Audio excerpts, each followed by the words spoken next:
بسم اللہ الرحمن الرحیم الحمدللہ والصلاة والسلام علی رسول اللہ وآلہ آل اللہ ولعنۃ اللہ علی اعدائہم واعداء اللہ اما بعد لقد کان فی قصصہم عبرۃ لأولی الالباب۔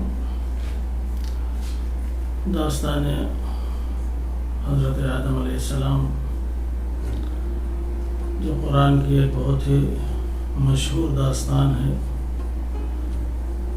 اور دنیا کی یہ سب سے پہلی داستان ہے جو بنی آدم کے لیے ایک درس اور ایک سبق ہے۔ جب حضرت آدم و حوا علیہ السلام بہشت سے زمین پہ آئے تو حضرت آدم علیہ السلام زمین پر آنے کے بعد ایک عادی زندگی گزارنے لگے۔ کبھی کوہ اور دشت کا چکر لگاتے، کبھی صحرا و بیابان میں ٹہلتے اور کبھی درختوں کے نیچے استراحت فرماتے۔ غذا کی ضرورت تھی تو خداوند عالم نے کچھ بہشتی درخت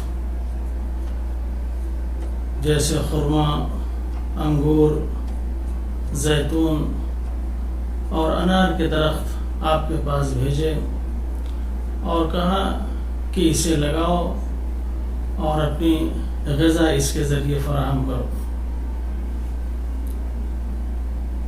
حضرت آدم علیہ السلام دنیا میں آنے کے بعد بڑی ہی سختی کا سامنا کر رہے تھے، مشکلات سے دوچار تھے۔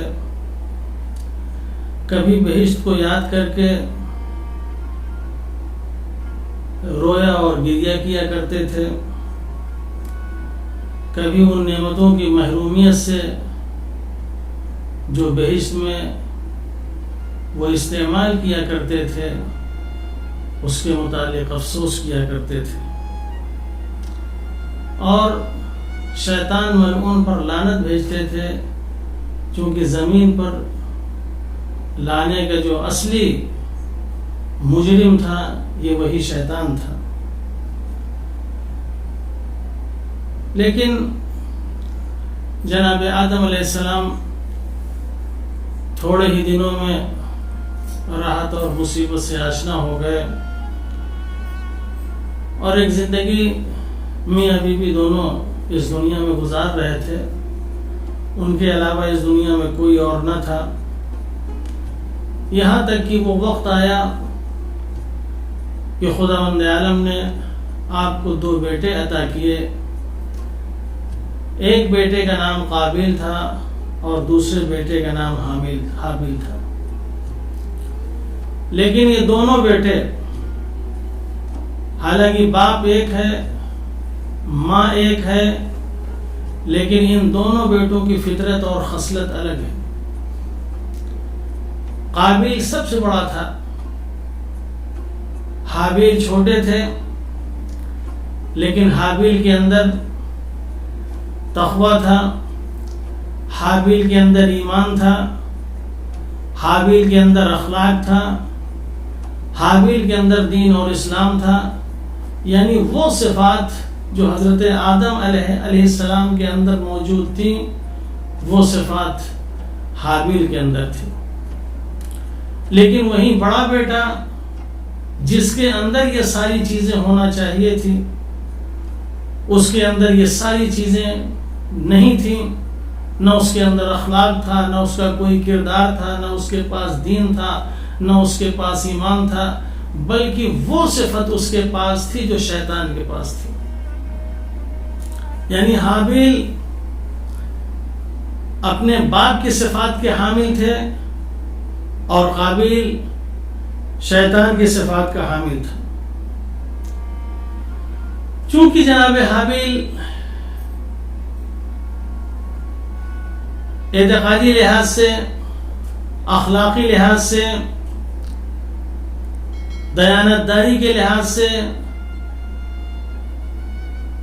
ہر لحاظ سے، تقوی اور ایمان کے اعتبار سے بالکل محکم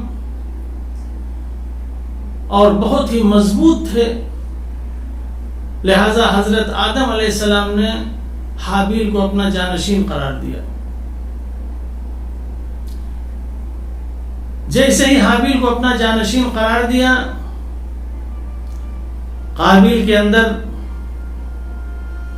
اسی طریقے سے شعلہ بھڑک اٹھا جس طریقے سے شیطان کے اندر اس وقت شعلہ بھڑکا تھا جب حضرت آدم علیہ السلام کا سجدہ کروایا تھا اور ان کو بہشت میں رکھ کے یہ حکم دیا تھا جو دل چاہے کھاؤ پیو، جنت کی تمام نعمتوں سے فائدہ اٹھاؤ.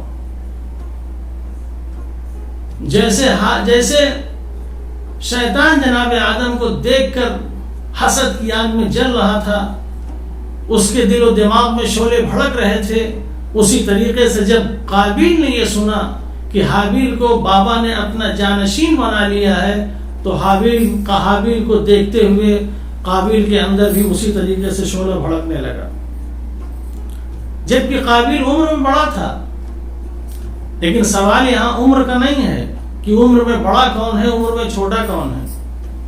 عہدہ اور منصب کے لیے، جانشینی کے لیے، خلافت اور وسائط کے لیے صلاحیت چاہیے، قابلیت چاہیے، دین چاہیے، ایمان چاہیے.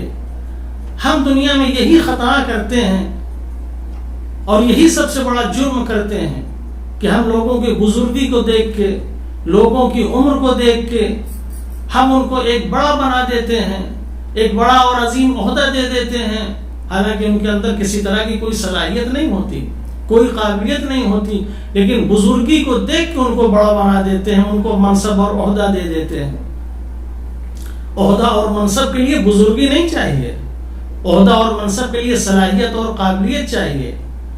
جیسا کہ کہا گیا ہے یعد القوم کبیرہم وہو صغیرہم، وہ لوگ قوم کے بڑے اور بزرگ شمار کیے جاتے ہیں، حالانکہ اگر انہیں دیکھا جائے تو عمر میں بہت چھوٹے ہوتے ہیں. ان کے مقابلے میں ایک سے ایک بزرگ ہوتے ہیں جو 50 سال 60 سال 100 سال کے ہوتے ہیں. یہ دیکھنے میں بالکل بچہ ہے، 25 سال 30 سال کا، لیکن اس کو صلاحیت اور کمال کی وجہ سے وہ عہدہ اور منصب دیا جاتا ہے صرف اسی وجہ سے کہ اس کے اندر صلاحیت اور کمال موجود ہے. وہ بڑا ہے، اس کے اندر وہ صلاحیت نہیں ہے. قابیل بڑا ضرور تھا لیکن اس کے اندر وہ صلاحیت نہیں تھی، اس کے اندر وہ قابلیت نہیں تھی. لہذا حابیل کو اپنا جانشین بنایا، حابیل کو اپنا خلیفہ بنایا.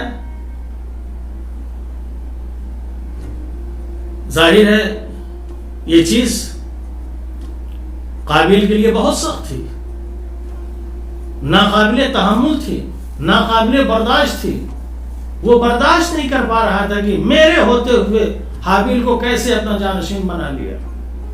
لہذا اسی بھائی کے متعلق اس کے دل میں بغض، حسد، کدورت، رفتار و گفتار میں تبدیلیاں، یہ تمام چیزیں ایسی پیدا ہو گئیں کہ حضرت آدم علیہ السلام دیکھ دیکھ کے پریشان ہوتے تھے کہ آخر یہ سب چیزیں اس کے اندر کیوں پیدا ہو رہی ہیں، کیوں اس طرح کی حرکتیں کر رہا ہے، کیوں یہ اپنے اندر بغض اور حسد کو پال رہا ہے.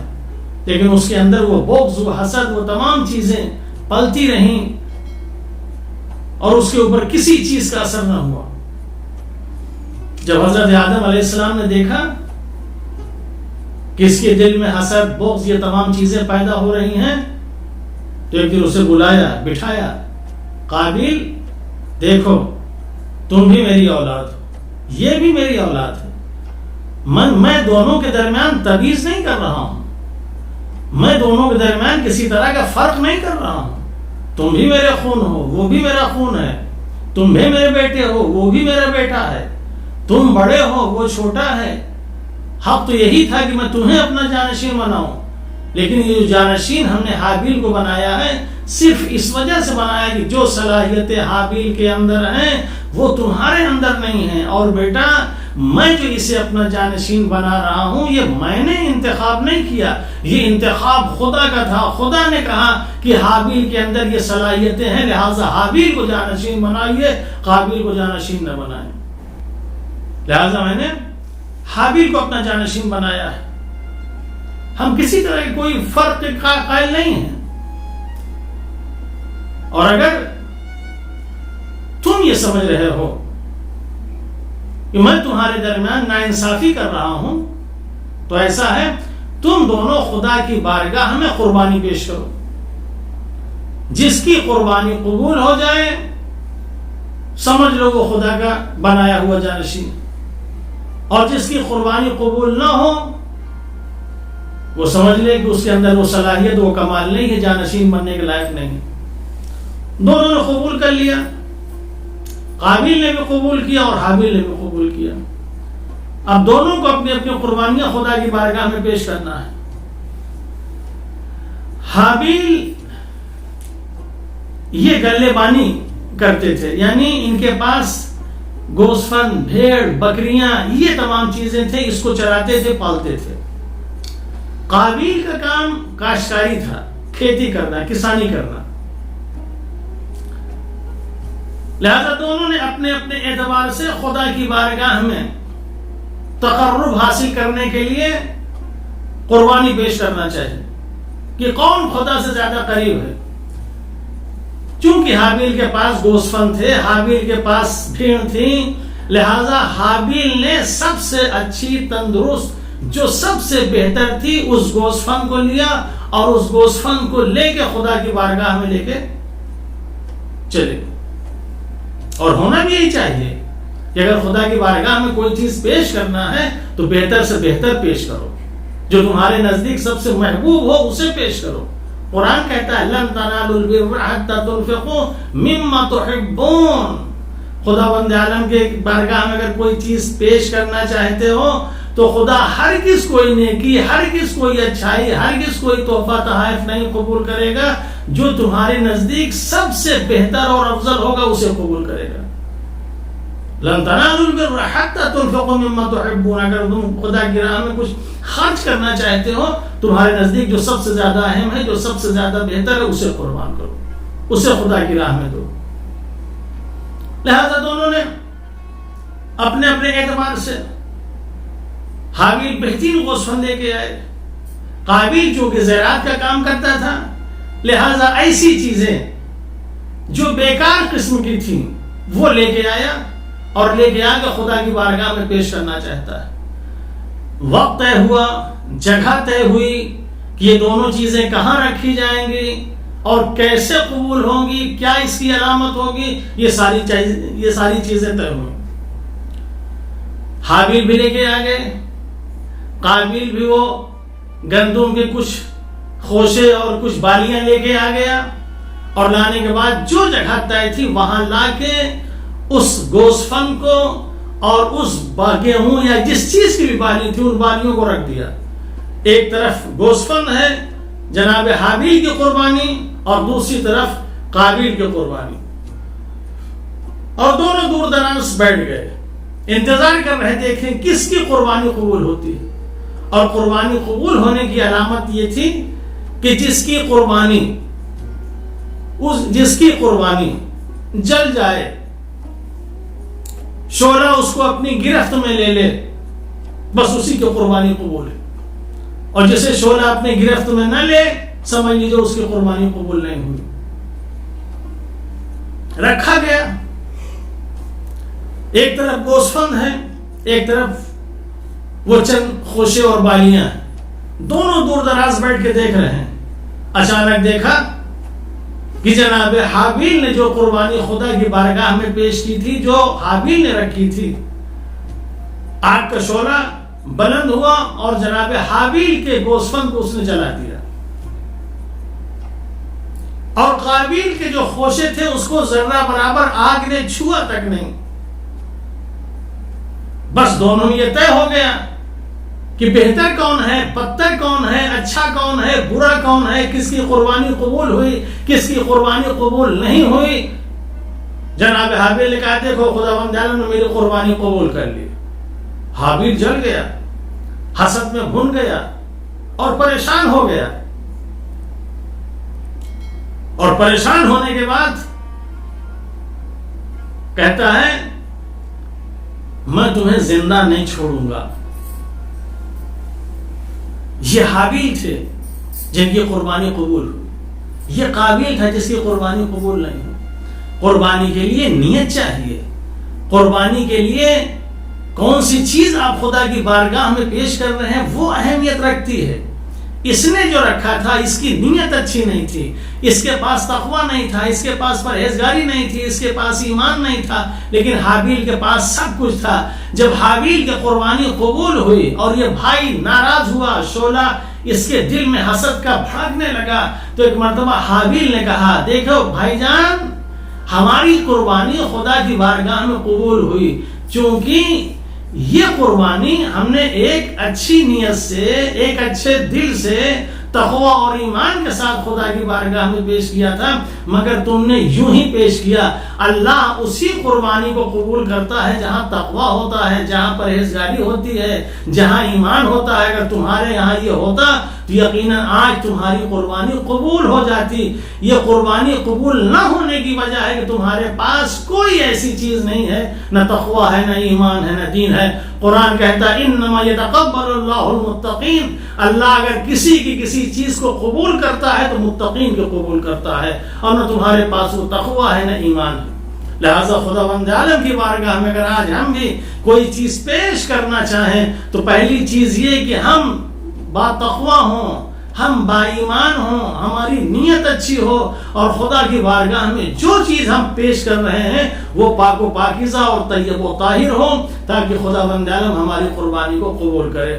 والسلام علیکم ورحمۃ اللہ وبرکاتہ۔